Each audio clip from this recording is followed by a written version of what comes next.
Bonjour, aujourd'hui nous recevons Julien Eustache. Bonjour.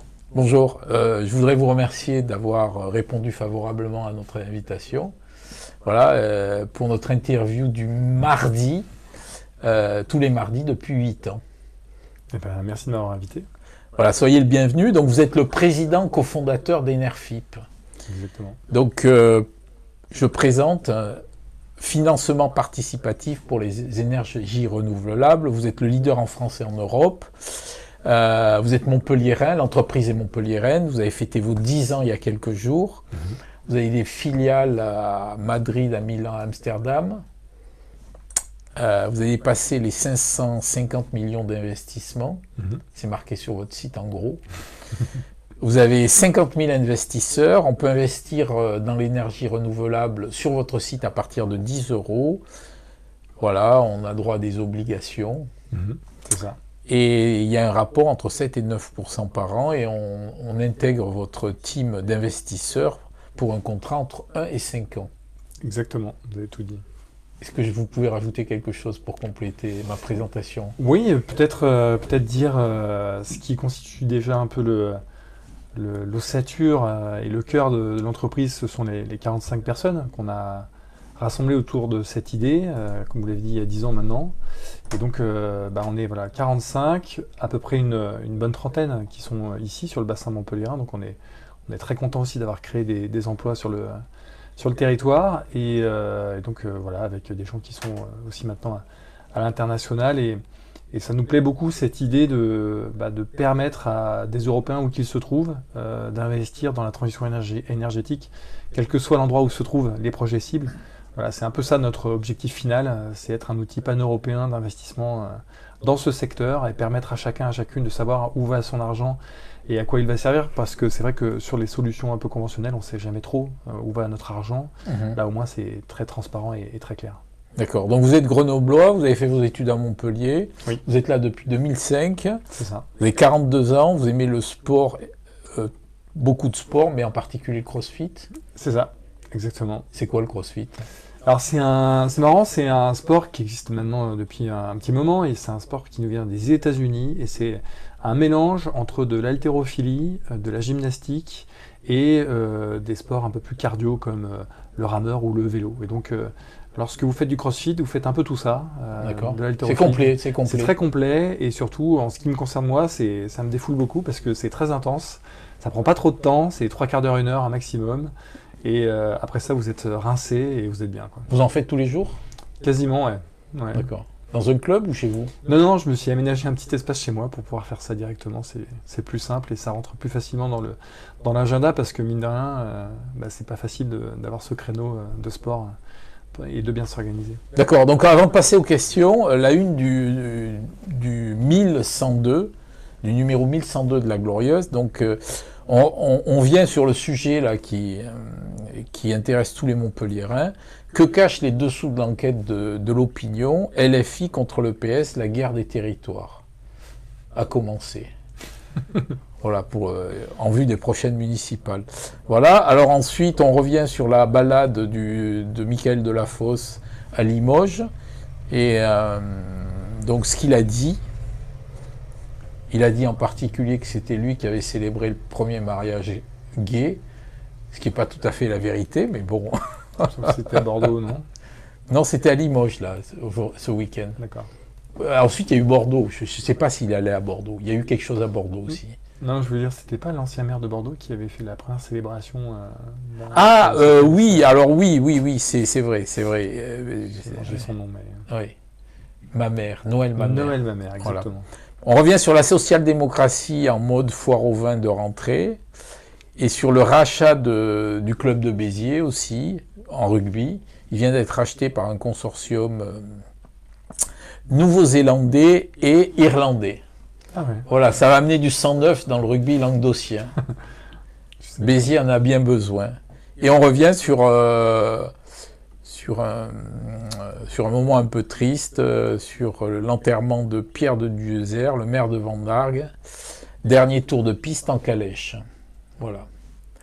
Donc Julien, je suis allé sur Internet pour voir ce que c'était les énergies renouvelables. Alors, ce sont les énergies qui sont alimentées par le vent, le soleil, la chaleur de la terre, les chutes d'eau, les marées. C'est ça. Autre chose? Non, c'est principalement ça, ouais. Donc, elles permettent de produire de l'électricité, Mhm. de la chaleur, du froid, du gaz, du carburant et du combustible. Ouais, exactement. C'est ça. Autre chose à rajouter sur la Non, vous êtes définition? super complet. Parce que là, j'ai pas grand-chose à dire dessus. Donc, est-ce que vous sentez l'augmentation des besoins en énergie renouvelable dans votre business? Oui, ce qui est intéressant, c'est que vu que c'est notre cœur de métier, on est un peu en première ligne et on voit bien la révolution, hein, la mutation qu'on est en train de vivre sur le plan énergétique en France et en Europe, même si ça paraît un peu impalpable pour beaucoup de gens. Dans les faits, vu que nous en plus on touche au financement de ces énergies, on observe une augmentation substantielle de la demande de financement, du besoin de financement de ces projets. Il y a de plus en plus de projets qui nous sont apportés et avec des porteurs de projets qui nous sollicitent pour qu'on les finance. Et on voit bien cette explosion exponentielle souvent on s'amuse à le dire chez Enership. Vous l'avez dit, on a levé 550 millions d'euros depuis notre création il y a 10 ans maintenant. On a levé 140 millions d'euros l'an dernier, donc maintenant on commence à lever de manière significative chaque année. Mais si on avait la capacité, c'est-à-dire s'il y avait assez de personnes inscrites en tant qu'investisseurs sur Enership, on pourrait faire 2 fois plus sans aucun problème. L'objectif, c'est quoi? C'est 1 milliard par an? Ah bah ça, ce serait absolument idéal et c'est un peu un objectif qu'on s'est donné à long terme après 2030. Si vous êtes déjà à 150 millions, Ouais. c'est Oui, c'est exponentiel. Oui, ça fait du sens de l'imaginer, a fortiori sur un échelon européen comme celui où on s'inscrit. Pour autant, ça prend énormément de temps. En tout état de cause, pour répondre à votre question, c'est certain qu'il y a vraiment une demande de plus en plus forte et les États ont de plus en plus besoin d'aller vers ces énergies. Alors, on parle d'une chose, c'est l'émergence des opérateurs d'énergie carbonée qui se lancent dans les énergies renouvelables. Entre autres les pétroliers. Ouais. Donc, Quel est mon avis ? ils participent au financement, aux investissements. Alors oui, ça arrive. Ils vous aident, ces gens-là, parce qu'ils ont quand même de très gros moyens. Oui, mais eux, ils ne nous aident pas. Non, d'ailleurs, je ne sais pas qui ils aident, mais par contre, ce qui est certain, c'est qu'ils y vont, très clairement, dans cette transition énergétique. Alors, il y a des vrais débats, hein. Il y en a qui trouvent que il faut quelque part, il faut continuer de les combattre, même s'ils ils commencent à faire des... Parce qu'ils commencent à être vertueux. Oui, et nous, notre point, parce qu'on a déjà eu des cas de figure où, par exemple, on a financé des projets de Total, mais ça ne nous pose pas de problème d'un point de vue philosophique, parce qu'on ne peut pas d'un côté taper sur Total parce qu'ils exploitent des champs pétroliers, et de l'autre, taper sur eux s'ils font des parcs éoliens et des centrales photovoltaïques. À un moment, il faut être cohérent. Soit on demande à Total de fermer tout de suite, soit, quand ils font des investissements dans la bonne direction, on y participe. Nous, c'est notre point de vue. Après, chacun est libre de penser ce qu'il souhaite. Mais c'est comme ça qu'on voit les choses. La transition énergétique, elle doit se faire avec tout le monde, sans distinction. Mais par exemple, Total, il passe par vous ou il développe des projets d'éolien, d'énergie solaire, tout seul? Ah, tout seul. Ils ont d'énormes équipes. C'est d'ailleurs Total, dans le monde, le développeur le plus important sur l'énergie photovoltaïque. D'accord. C'est vraiment, ils y vont vraiment, ils font pas semblant. Et ça, quelque part, moi je trouve ça très bien, on trouve ça très bien chez Enership. Et voilà, on a eu quelques fois des sollicitations de leur part pour financer certains de leurs projets sur le territoire. Et on les a accompagnés, parce qu'encore une fois, on considère que ça fait du sens, quoi. Bon, alors il y a vous, il y a Urba Solar, il y a Valeco. À Montpellier, il y a un gros pôle énergie renouvelable. Ouais, il y a Apex, il y a Arcolia. Ça aussi, je trouve que c'est dommage parce que la métropole s'enorgueillit pas encore assez de ça. Mais le barycentre, le centre de gravité des énergies renouvelables en France, c'est Montpellier. Quand on voit le nombre d'acteurs qu'il y a, quand on voit les centaines et les centaines d'emplois directs qu'il y a sur le bassin montpelliérain, c'est vraiment ici que ça se passe, les énergies renouvelables. Et je trouve que c'est un vrai point fort qui mériterait d'être encore plus mis en avant pour l'ensemble des habitants du territoire. Qu'est-ce qui vous a amené vers ce type de business? Alors, à titre personnel ou sur Oui, Enership ? enfin, les trois fondateurs, là. En fait, pourquoi ce type de business quand vous avez lancé l'entreprise Ouais. Bon, c'était le numérique était. Oui, C'est le début. c'était le début. Mais surtout, ce qui s'est passé, c'est que initialement, on est tous les trois issus des énergies renouvelables. Et en fait, on développait des projets où on les finançait. On voyait bien qu'il y avait une appétence de la part des citoyens de chaque territoire où on allait pour savoir si ils ou elles pouvaient investir dans ces projets. Quand on faisait des réunions publiques, il y avait toujours des gens pour lever la main en disant est-ce que je peux être partie prenante, etc. Et donc quand en mars 2014, Fleur Pellerin, qui était porte-parole du gouvernement de François Hollande, explique que d'ici la fin de l'année, le gouvernement va créer un cadre réglementaire sur le financement participatif, nous on s'est dit mais il y a quelque chose à faire. On est des sachants de ce secteur, on est passionnés par ce secteur, et on trouve que ça fait énormément de sens de permettre à n'importe qui de mettre un peu de son épargne dans cette transition énergétique qui nous concerne tous et toutes. Et donc c'est comme ça qu'est née l'idée. Et moi personnellement, j'étais pas du tout un financier, j'étais plus un technicien. Et en fait, j'ai appris sur le tas. On a créé Enerfip en 2014, comme vous l'avez dit. Et puis voilà, l'histoire a été lancée. Le financement participatif dans le domaine de l'énergie, c'est nouveau? En tout cas, depuis 10 ans, on peut considérer que c'est récent ou ancien, ça dépend de quel point on se place. Mais non, mais avant 10 ans. Non, ça n'existait pas, il n'y avait rien. C'était la première fois qu'il y en a eu dans le monde, je crois que ça doit être au Danemark, il y a une vingtaine d'années, sur un projet éolien offshore. Mais c'était vraiment balbutiant, quoi. Est-ce que la France est à la pointe ou à la peine sur ce genre d'investissement? Je suis très content de cette question parce que on a toujours tendance à mettre vraiment les trucs sur lesquels on est à la bourre. Eh bien, s'agissant du financement participatif, on est de loin les leaders en Europe, hein, la France, parce que le cadre réglementaire dont j'ai parlé tout à l'heure, et dont Fleur Pellerin a annoncé l'avènement, a vraiment mis en place la bonne recette pour que des entreprises comme nous puissions nous développer, croître. Elle a mis quoi en place concrètement?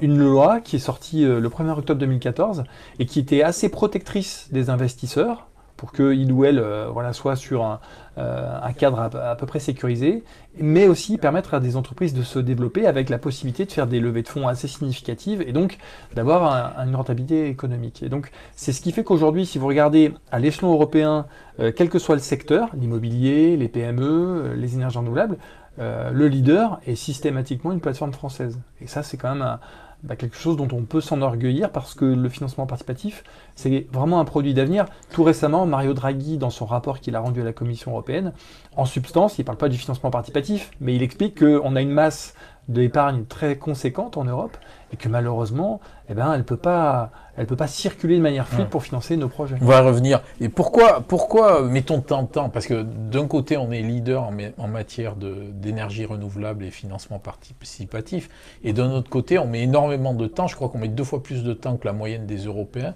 pour faire émerger un projet d'énergie renouvelable. Tout à fait. On est fort en financement participatif, mais on n'est pas très fort en énergie renouvelable. Voilà, c'est ça un peu le hiatus. C'est-à-dire on n'est pas fort en réalisation. En fait, on a. C'est l'administration qui bloque, c'est quoi? Ouais, moi j'ai coutume de dire que l'État français, c'est un peu Janus.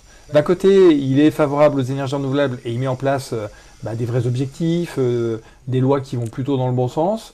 Et de l'autre, il est toujours un peu enferré dans sa production énergétique et notamment électrique très centralisée avec le nucléaire. Et il y a un peu ce combat, cette guéguerre intestine qui fait que d'un côté ça tire, de l'autre côté ça pousse. Des exemples tout bêtes, si vous regardez l'Aude par exemple ou le Gard, qui sont des départements voisins, je vous laisse regarder le nombre de projets éoliens qui ont obtenu un permis de construire au cours des dernières années. Alors que ce sont des territoires qui ont un potentiel qui est très intéressant et qui va dans le sens de ces territoires si on fait les choses bien en plus. Quand on va dans l'Aude, il y a des éoliennes partout. Ouais, mais qui datent d'il y a un moment. Mais récemment, dans l'histoire récente, si vous regardez sur les 5, 6, 10 dernières années, c'est très rare. Et alors le Gard, j'en parle même pas. Le Gard, ils n'en veulent pas. Non, et en fait, bien sûr qu'il faut tenir compte de l'opinion des populations, bien sûr qu'il faut intégrer ces projets territorialement, évidemment. Mais pour autant, il y a quand même un vrai problème parce qu'on a une ressource, une richesse qui peut bénéficier à tous et toutes, et on est à l'état zéro de son développement. Alors expliquez-nous pourquoi investir dans l'énergie renouvelable, c'est un bon plan.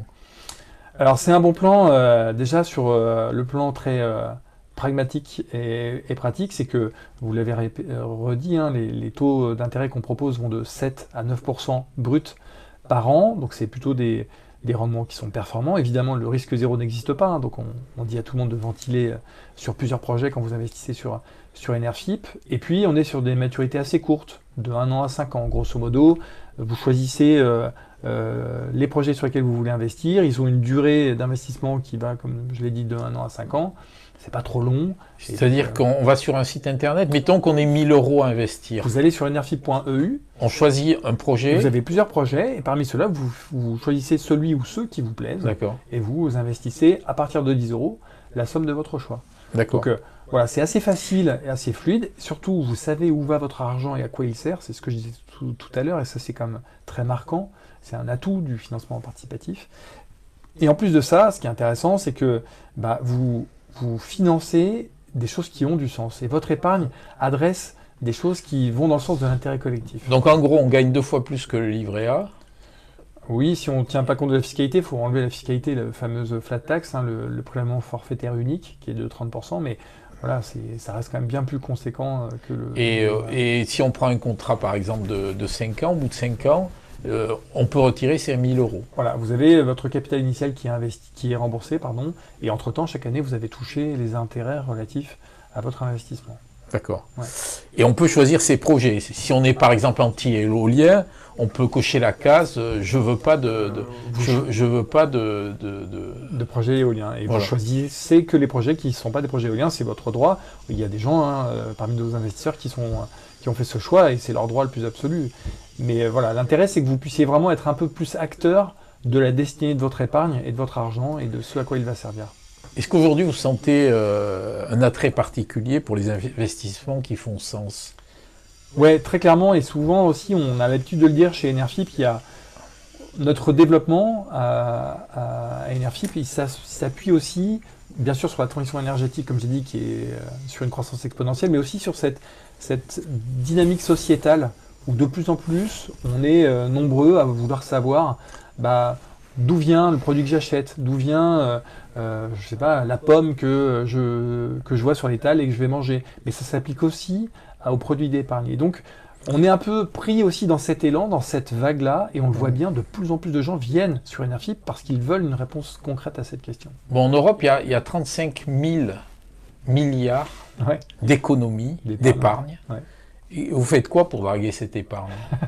Parce que si vous avez que 550 millions, vous avez de la marge. Hein. On a une sacrée marge, ouais, carrément, et c'est là aussi, on parlait du rapport de Draghi tout à l'heure, ouais. C'est quelque part une sorte de ressources dont on dispose collectivement, hein, les Européens, et qu'on a du mal à mobiliser et à placer pour que ça aille vers des projets dont on a besoin. Et vous allez voir les banques aussi, parce que c'est les banques qui ont cette épargne. Alors oui, en bonne partie les banques, et on a des partenariats avec des banques, hein, des banques régionales, hein, principalement les Crédits Agricoles, les caisses d'épargne et les banques populaires, avec qui on fait des partenariats pour pouvoir justement flécher une partie des investissements de leurs clients vers des projets de leur territoire et qui touchent à la transition énergétique. Donc ça, c'est une partie de la réponse. Mais vous l'avez dit, le chemin, il est encore extrêmement long. Et quand on sait, comme le rapport Draghi le montre, que chaque année, les Européens mettent 1000 à 1200 milliards d'économies en plus de côté, en addition des 35 000 milliards dont vous parliez tout à l'heure, on voit bien qu'on a vraiment les moyens de nos ambitions et que la transformation qu'on doit opérer à l'échelon européen, c'est pas une vue de l'esprit, on peut vraiment le faire. Il faut, entre guillemets, simplement simplifier la possibilité d'investir en Europe. Alors, quel est l'investissement moyen? En moyenne, sur Enerfip, les gens vont investir un peu plus de 2000 €, ça c'est la moyenne. 2500 €? Bon, un peu moins, c'est plutôt autour de 2000-2200 €. Après, c'est un peu dynamique, évidemment, mais on est à peu près dans ce créneau-là. Et les gros investisseurs, ils arrivent à mettre combien? Les très gros qui sont rares. Les banques, Ceux-là, c'est les institutionnels, c'est comme ça qu'on les appelle. Ils vont mettre 1-2 millions, voilà, ça va être sur ce chaînon-là. Mais sinon, ce qui est intéressant, c'est qu'on a une représentation tout à fait exhaustive, complète, des catégories socio-professionnelles. On a des gens qui mettent quelques dizaines d'euros, d'autres quelques centaines, d'autres quelques milliers, d'autres quelques dizaines de milliers. On a vraiment un peu tous les profils et c'est ça qu'on recherche parce qu'encore une fois, dans notre conception, la transition énergétique, elle se fait avec tout le monde. Ça, c'est indiscutable. D'accord. Alors j'ai vu que vous étiez partenaire des Villes Lumière. Ouais. C'est ça, on peut dire C'est ça comme ça. C'est exactement ça. Donc pour un investisseur en énergie renouvelable, c'est une idée qui est lumineuse, non? On peut dire ça comme ça? On peut le dire, en fait, au travers de ce soutien qu'on a à cette belle démarche de Thibaut Huc et Vincent Clerc, qui est de montrer que en France, même si on est encore sous un peu un fonctionnement jacobiniste, il se passe plein de choses sur les territoires. Et Montpellier est un exemple où il se passe énormément. C'est quoi les Villes Lumière? Justement, le principe dans l'idée de Thibaut Huc et de Vincent Clerc, c'est de montrer que chaque ville a ses richesses, chaque ville a ses atouts. Il faut les éclairer. Il faut les éclairer. Et elles sont Parce qu'on a l'impression qu'ils coupent les lumières maintenant dans les villes. Vrai ou faux? Oui, c'est vrai. Mais au demeurant, c'est aussi bien de se rendre compte et de faire savoir et de faire voir aux gens d'un territoire que près de chez eux, il y a plein de choses qui se passent, il y a des gens qui se bougent et qui proposent des choses très intéressantes. Et ça, c'est tout le mérite de ce podcast et c'est pour ça qu'on a le plaisir d'en être partenaire et de participer à cette première saison. Alors pour terminer, j'ai une question. L'écologie, les énergies renouvelables, est-ce que c'est politique ou est-ce que c'est économique? C'est les deux. C'est les deux, définitivement. Parce que économique parce qu'il faut des moyens, économique parce qu'il faut qu'on s'affranchisse des énergies fossiles qui font qu'on n'est pas souverain d'une part et qui font que ça nous coûte très cher. C'est à peu près 100 milliards d'euros qui sortent de France chaque année pour pouvoir acheter ces énergies fossiles, gaz, pétrole principalement. Et ça ne va pas dans nos poches, ça va à l'extérieur, donc ça c'est une perte. Donc c'est économique. Et c'est politique parce que j'ai parlé de souveraineté énergétique, on le voit bien et on l'a vu avec la crise, l'invasion de l'Ukraine par la Russie, si on n'est pas indépendant, on est fragile. Est-ce qu'il y a des objectifs chiffrés en matière de réduction? Par exemple, vous dites qu'il y a 100 milliards, est-ce que par exemple à 10 ans c'est 80 milliards, à 20 ans c'est 50 milliards? Est-ce que c'est chiffré? Alors il y a des objectifs chiffrés mais pas sur le plan du déficit à l'importation, pardon, mais plutôt c'est suite justement à l'invasion de l'Ukraine par la Russie, l'Union européenne a fixé des nouveaux objectifs dans le cadre de la démarche Repower EU et la France maintenant doit atteindre 42,5% d'énergie renouvelable dans son mix énergétique à l'horizon 2030. Donc c'est considérable, c'est à peu près x2 par rapport à ce qu'on est aujourd'hui. Donc ouais, c'est un sacré objectif. Voilà, très bien. Je vous remercie pour la qualité de cet entretien. Merci à vous.